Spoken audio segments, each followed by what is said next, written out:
দুই পণ্ডিত এক অনুষ্ঠানে গেল। তো দুপুরবেলা এক পণ্ডিত গোসল করতে গেছে। তো গৃহস্থ এসে আরেক পণ্ডিতকে জিজ্ঞেস করে, দুপুরের খাবার আপনি কি খাবেন? তখন ওই পণ্ডিতে বলে, আপনি আমার জন্য ছাগলের মাংস দিয়ে খাবার দিবেন।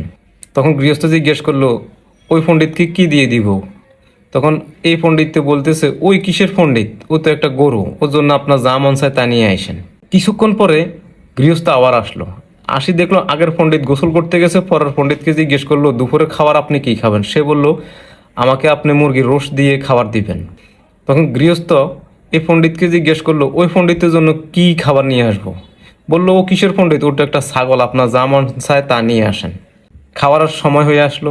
গৃহস্থ তার পাশের রুম থেকে দুইটা বলে করে দুই পণ্ডিতের জন্য খাবার নিয়ে আসলো। এক বলে ছিল কচুরি ফেনা আর খ্যার, আর বলে ছিল কাঁঠালের পাতা।